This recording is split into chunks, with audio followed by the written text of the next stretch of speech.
Sa ngalan ng Ama, ng Anak at ng Espiritu Santo, Amen.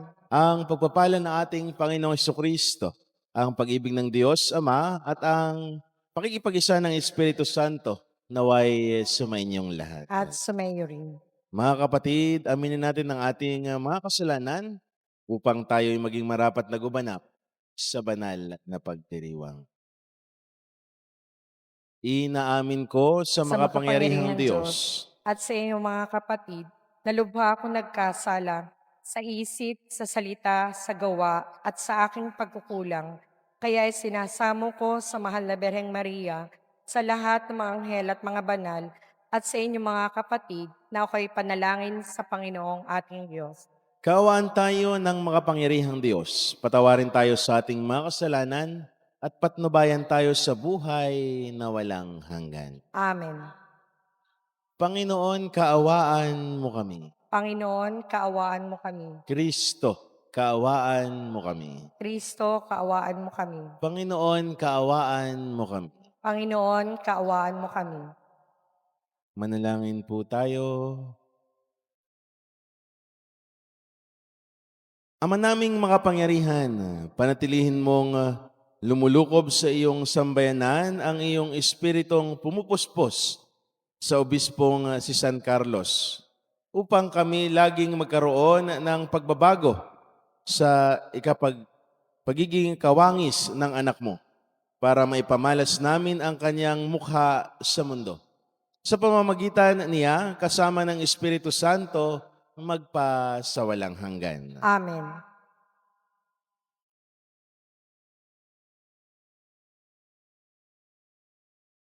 Pagbasa mula sa sulat ni Apostol San Pablo sa mga taga-Pilipos. Mga kapatid, magkaisa kayong tumulad sa halimbawang ipinakita ko sa inyo.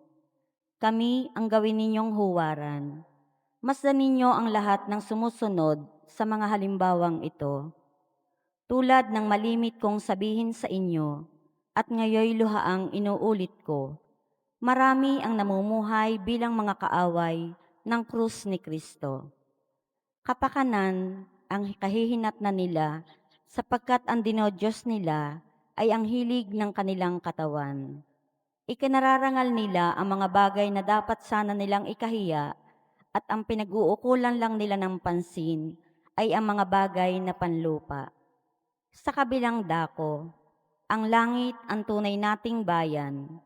Mula rooy hinihintay nating may pananabik ang Panginoong Hesukristo, ang ating tagapagligtas.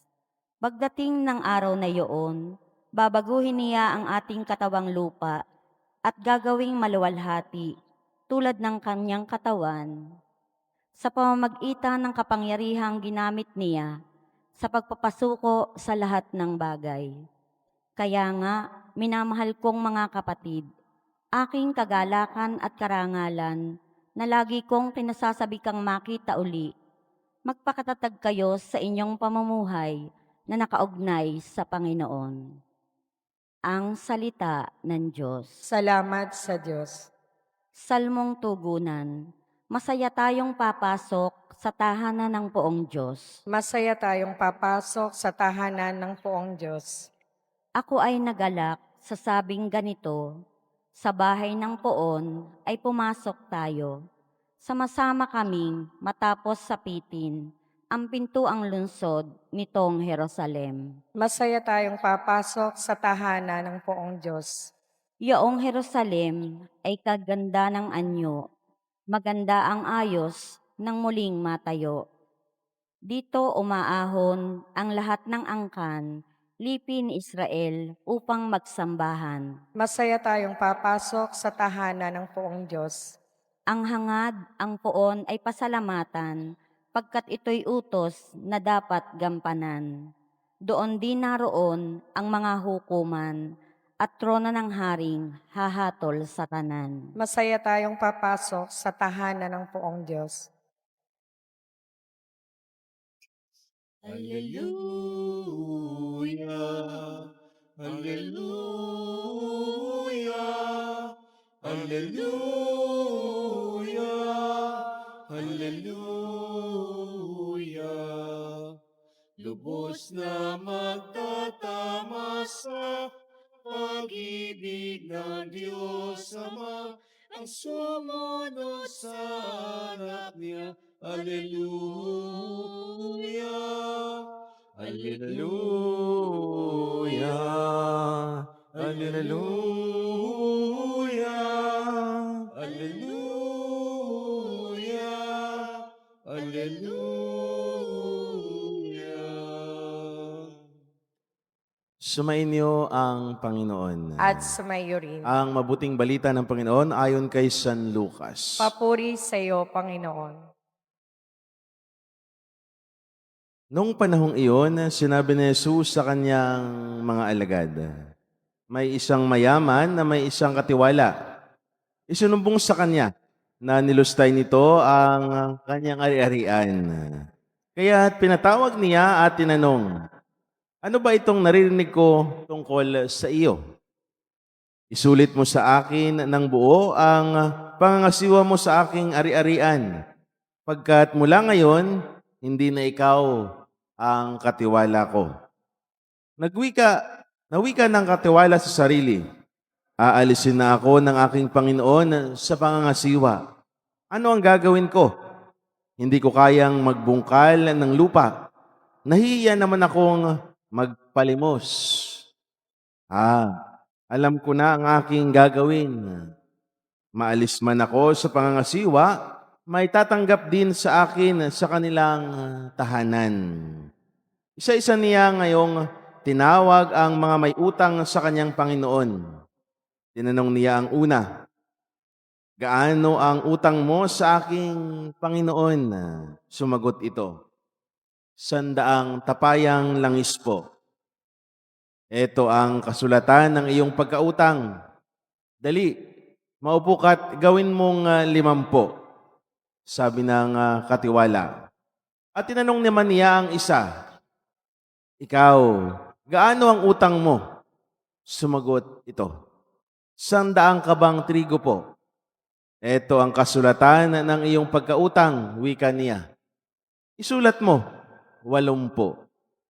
Pinuri ng Panginoon ang mandarayang katiwala dahil sa katalinuhang ipinamalas nito, sapagkat ang mga makasanlibutan ay mas mahusay gumawa ng paraan kaysa sa makadiyos. Ang mabuting balita ng Panginoon. Pinupuri ka namin, Panginoong Hesukristo. Magandang umaga po sa inyong lahat. At sa mga nakikisa sa atin sa ating Facebook Live sa kanilang tahanan, sa ibang dakong na bansa at sa kapilya po na nasasakupan ng ating parokya, magandang umaga din po. Ang atin pong mabuting balita ay nagpapatungkol sa pag-iingat ng iyaman. Paano ba natin pinapahalagahan ang ibinibigay ng Diyos na biyaya para sa atin? Na nagpapakita sa atin na still ang biyaya ng Diyos ay hindi naman nagkukulang, sapat pa rin sa atin. Mga kapatid, halina't pagnilayan natin kung paanong ibinigay sa katiwalang ito ang biyaya na nanggaling sa Diyos at kung paano naman niya hindi binigyang pansin o kung paanong nilustay niya ang biyayang hindi naman kanya, ang biyayang ipinagkaloob lamang sa kanya ng Diyos. Unang mahalagang makita natin, mga kapatid, ay yung tinatawag nating maling akala. Sa teolohiya, binibigyang kahulugan ang salitang kasalanan o kasamaan hindi lang bilang paglabag sa utos ng Panginoon, kundi bilang pagmamalabis sa kapangyarihan. Sin is the arrogance in power. Sa mabuting balita, nagsimula ang kasalanan nang mawala sa isip ng pinagkatiwalaan na siya ay lingkod o katiwala lamang. Nung umalis ang tunay na may-ari, pakiramdam ng katiwala, Siya na ang buong may-ari ng lahat ng naiwang bagay. Dahil siya ang may-ari, maaari niyang gawin ang anumang naisin niya, kahit pataliwas sa bilin o kalooban ng kaniyang Panginoon. Mga kapatid, ganito din ho ang ibinibigay sa atin ng Diyos. Iniwan sa atin ng Diyos o binigyan tayo ng Diyos ng biyaya ng buhay. Paano ba natin iniingatan ang ipinagkaloob sa atin ng Diyos na buhay? Alam nating hindi atin ang ating buhay. Na sa bandang huli ay kukuhanin din ng Diyos ang ating buhay. Ganito ang nangyari sa katiwala. Nung iniwan sa kanya ng may-ari ang kanyang lupain, ano ang ginawa niya? Akala niya, siya na ang may-ari. Pero hindi niya naisip na babalik ulit ang talagang tunay na may-ari. Ganun din ho tayo sa ating buhay. Sa ating buhay pananampalataya, madalas inaangkin natin ang hindi naman sa atin. Ano po ang gustong sabihin sa atin ni Jesus? Let us always remember our true identity. Let us always see that we are just servants. Lingkod lamang tayo. Hindi tayo dapat magsisi o maghiya sa ating kapwa. Hindi dapat tayo humamak ng kapwa lingkod natin kahit sa kanilang pagkakamali. Sapagkat hindi tayo ang Diyos. Hindi tayo ang Panginoon. Hindi tayo dapat magmalabis, bagkus dapat lang natin pag-igihan o gampanan ng mabuti ang iniwang obligasyon ng ating Panginoon. Walang labis at walang kulang. Ingatan ang kung anuman ang ipinagkaloob lamang ng Diyos para sa atin. Ikalawa, na pwede nating pagnilayan sa ating mabuting balita ay ang pagwawaldas. Kung ating babalikan ang nakaraan, lalo na nung ating mga kabataan, ako naabutan ko pa yung paghihigpit in terms sa pagkain. Na para bagang laging sinasabi sa amin ng aming lola na kahit isang mumo, isang butil, ay dapat huwag mahulog sa pinggan. Yung bang tinuturuan kang ingatan ang kung ano man ang pinaghirapan ng iyong magulang. Kaya nga pansin po ninyo, ang taong nagnanakaw, ang taong ginagawa ang mga bagay na mali, hindi marunong mag-ipon. Wala sa kanilang isip na baka sa isang araw ay mahuhuli o matutuklasan ang lahat ng kanilang ginagawang mali. Walang tigil ang kanilang pagwawaldas. Sa mabuting balita, kung hindi lang naisumbong, kung hindi lang siya nasawata sa ng mga kasama niya, hindi siya titigil sa pag-aksaya ng kayamanang hindi naman sa kanya. The Lord in today's gospel describes the essence of our sins that we dissipate. We squander the gift of God. We waste the gift we have received and using them for sinful ends. Ano po ang gustong sabihin ng Panginoon sa atin? Maging responsable tayo hanggang sa pinakamaliit o pinakaabang biyaya na natanggap natin mula sa Diyos. Ang ipinapahiwatig sa atin ng Diyos, maging responsable sa lahat ng bagay na ipinagkakaloob sa atin. Maliit man yan o malaki. Pahalagahan sapagkat iyan ay galing sa Diyos. Dalawang mahalagang bagay na ipinapakita sa atin ng Diyos ngayong araw na ipinapaalala sa atin na hindi lahat ay atin. Ipinagkaloob lamang sa atin ng Diyos. Unang alalahan natin ay yung tinatawag nating maling akala. Na akala natin atin ang lahat. Pangalawa ay pinapaunawa sa atin ng Diyos na binibigyan tayo ng grasya na sapat para sa atin. Huwag nating waldasin. Tapos, maging responsable hanggang sa pinakamaliit o pinakaabang biyaya na natanggap natin mula sa Kanya. Harinawa, ang paalala ng Diyos sa atin ngayong araw na ito ay maging daan upang tayo rin ay magsikap pagyabungin, magsikap na ingatan ang lahat na ipinagkakalob sa atin ng Diyos. Nang sa ganon, hindi natin masayang, hindi natin mawaldas ang kung ano ang meron sa Diyos, ang kung ano ang ibinigay lang sa atin ng Diyos. Muli, isang magandang umaga sa inyong lahat.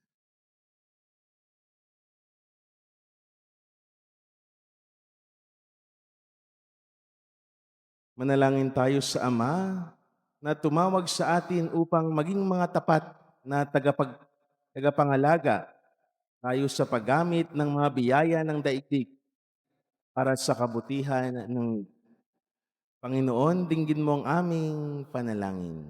Panginoon, dinggin mo ang aming panalangin.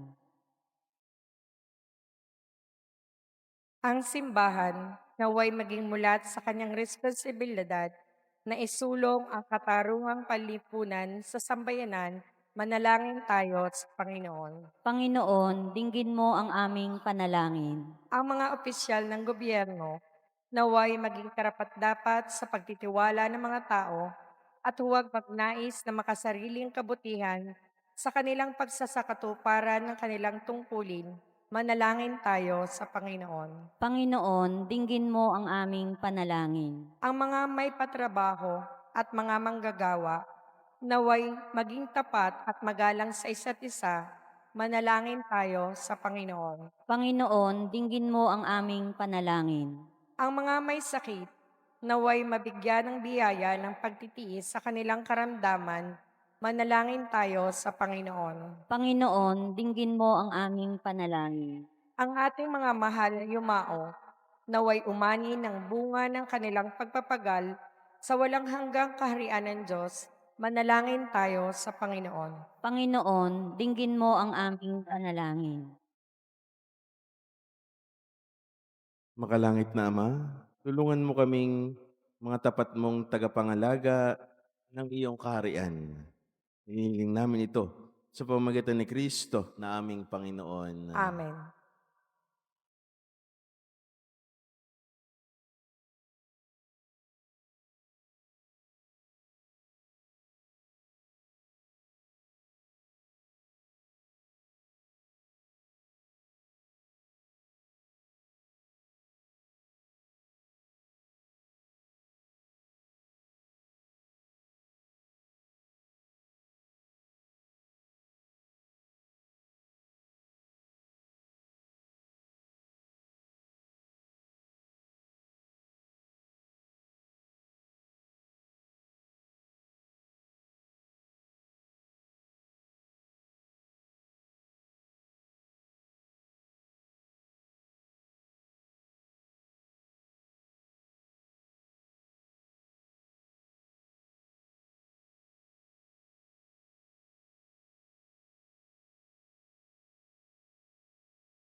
Manalangin kayo mga kapatid upang paghahain natin ang kalugdan ng Diyos amang makapangyarihan. Tanggapin nawa ng Panginoon itong paghain sa iyong mga kamay sa kapurihan niya at karangalan sa ating kapakinabangan at sa buong sambayanan niyang banal.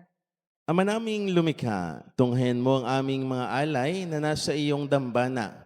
Ngayong si San Carlos ay aming ginugunita. Ipagkaloob mong dito aming pakinabangan ang pagiging masagana sa bunga ng gawang kabutihan. Pakundangan sa bigay mo sa kanyang malasakit sa kapakanan ng tanan. Sa pamamagitan ni Jesucristo, kasama ng Espiritu Santo, magpasawalang hanggan. Amen. Sumainyo ang Panginoon. At sumayo rin. Itaas sa Diyos ang inyong puso at diwa. Itinaas na namin sa Panginoon. Pasalamatan natin ang Panginoon na ating Diyos. Marapat na siya'y pasalamatan. Ama naming makapangyarihan, tunay ngang marapat na ikaw ay aming pasalamatan sa pamamagitan ni Jesucristo na aming Panginoon. Sa pananalangin ng kanilang inuukol, kaysa ng sambayanan mong dito natitipon. Kaya kaysa ng mga anghel na nagsisiawit ng papuri sa iyo, nang walang humpay sa kalangitan, kami nagbubunyi sa iyong kadakilaan. Santo, Santo, Santo Panginoon Diyos ng mga hukbo, napupuno ang langit at lupa ng kadakilaan mo, o sana sa kaitaasan, pinagpalang na paririto sa ngalan ng Panginoon, o sana sa kaitaasan.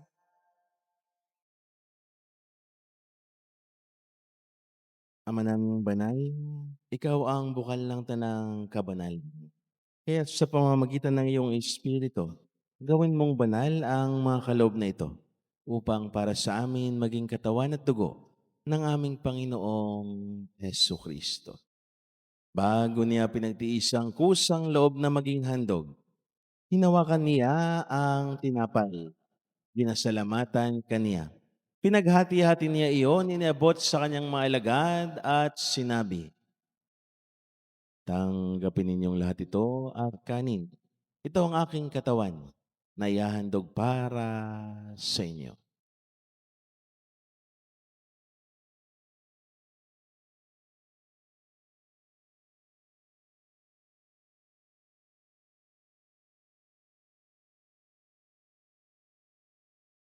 Gayon din naman, nung matapos ang hapunan, hinawakan niya ang kalis. Muli kaniyang pinasalamatan. Iniabot niya ang kalis sa kanyang mga alagad at sinabi, tanggapin ninyong lahat ito at inumin. Ito ang kalis ng aking dugo, ng bago at walang hanggang tipan. Ang aking dugo na ibubuhos para sa inyo at para sa lahat. Sa iyong kapagpatawad ng mga kasalanan, gawin niyo ito sa pag-alaala sa akin.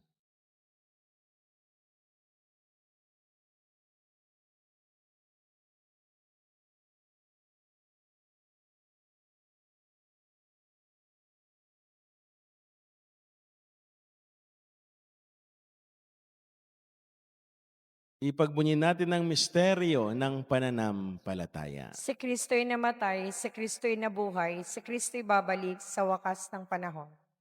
Ama, ginagawa namin ngayon ang pag-alaala sa pagkamatay at muling pagkabuhay ng iyong anak. Kaya't inialay namin sa iyo ang tinapay na nagbibigay buhay at ang kalis na nagkakaloob ng kaligtasan. Kami nagpapasalamat dahil kami iyong minarapat at tumayo sa harap mo para maglingkod sa iyo. Isinasamo namin kami magsalo-salo sa katawan at dugo ni Kristo ay mabuklod sa pagkakaisa sa pamamagitan ng Espiritu Santo. Ama, lingapin mo ang iyong simbahang laganap sa buong daigdig. Puspusin mo kami sa pag-ibig kaysa ni Francisco na aming Papa, ni Gilbert naming Arsobispo at ng Tanang Kaparian. Alalhanin mo rin ang mga kapatid naming nahimlay nang may pag-asang sila'y muling mabubuhay. Gayon din ang lahat ng mga pumanaw.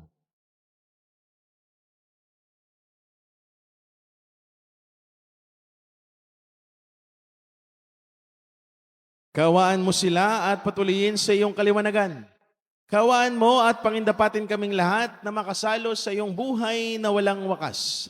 Kaysa ng mahal na Birheng Maria na ina ng Diyos, kaysa ni Pong San Jose, kaysa ng mga apostol at ng lahat ng mga banal ni San Jose Marelo na namuhay dito sa daigdig ng kalugod-lugod sa iyo. May pagdiwang nawa namin ang pagpupuri sa ikarangal mo sa pamamagitan ng iyong anak na aming Panginoong Heso Kristo.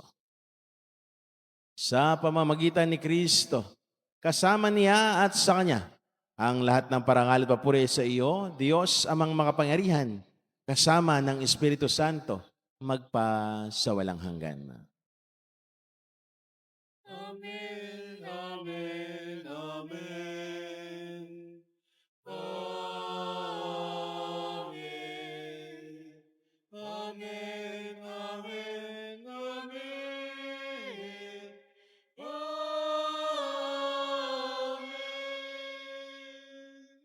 Sa tagubilin ng mga nakagagaling na utos at turo ni Jesus, na Panginoon natin at Diyos, ipahayag natin ng lakas loob. Ama namin, sumasalangit ka, sambahin ang ngalan mo, mapasa amin ang kaharian mo, sundin ang loob mo dito sa lupa para nang sa langit. Bigyan mo kami ngayon ang aming kakanin sa araw-araw. At patawarin mo kami sa aming mga sala para ng pagpapatawad namin sa nagkakasala sa amin. At huwag mo kaming ipahintulot sa tukso at iadya mo kami sa lahat ng masama. Linangin kami at Diyos sa lahat ng masama. Pagkalooban ng kapayapaan araw-araw, iligtas sa kasalanan at ilayo sa lahat ng kapahamakan. Samantalang aming pinananabikan ang dakilang araw ng pagpapahayag ng tagapagligtas naming si Heso Kristo. Sapagkat iyo ang kaharian at ang kapangyarihan at purihan magpakailanman. Amen. Panginoong Heso Kristo, sinabi mo sa iyong mga apostol, kapayapaan ang iniiwan ko sa inyo. Ang aking kapayapaan ang ibinibigay ko sa inyo. Tunghayan mo ang aming pananampalataya at huwag ang aming mga pagkakasala. Pagkalooban mo kami ng kapayapaan at pagkakaisa ayon sa iyong kalooban, kasama ng Espiritu Santo, magpa sa walang hanggan. Amen. Ang kapayapaan ng Panginoon ay laging sumainyo. At sumayo. Magbigayan kayo ng kapayapaan sa isa't isa. Peace be with you all.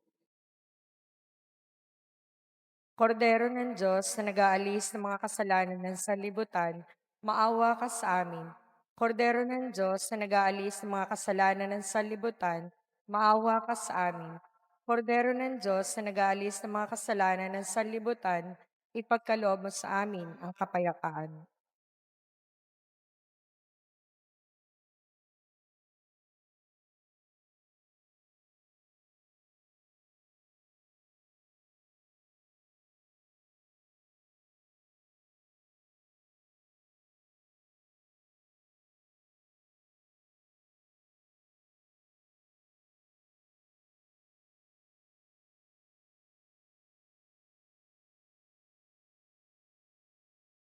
Mga kapatid, ito ang kordero ng Diyos.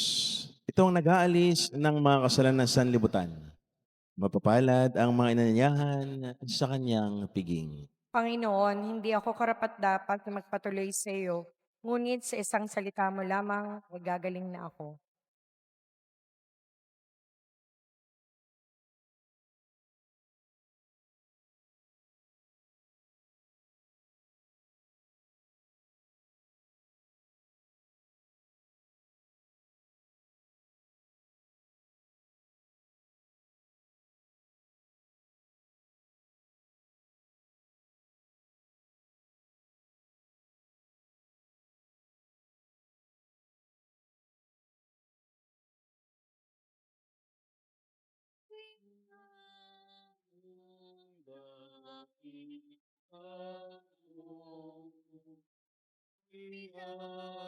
Iyasang ulan, ang pagbuhok ng araw, Dudiat takip ganyan ang aking buhay. May dilim ang iwas sa baybayin kapag sakit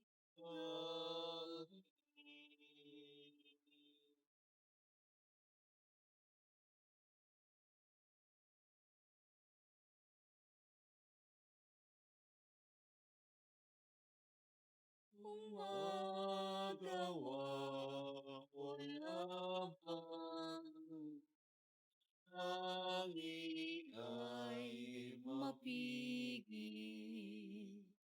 at ang dilim na aking gabi, wag sanang magmamalim, upang ang palathayan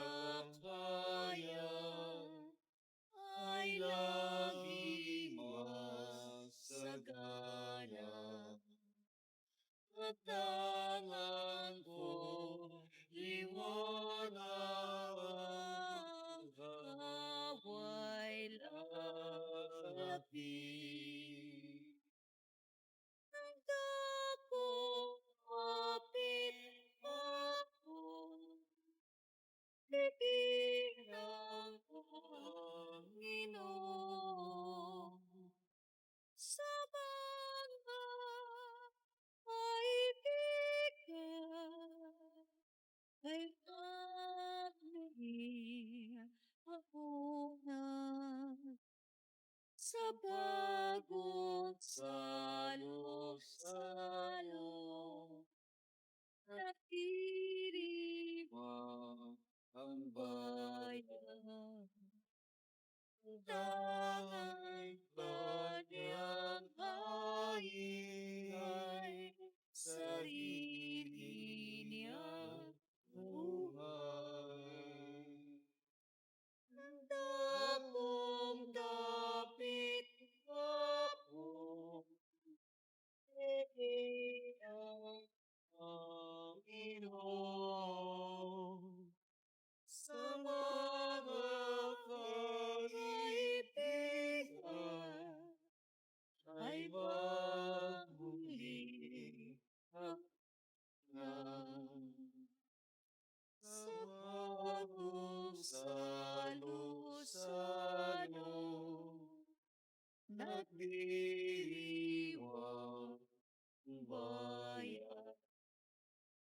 Ang tanging kanyang hain ay sarili niyang buhay.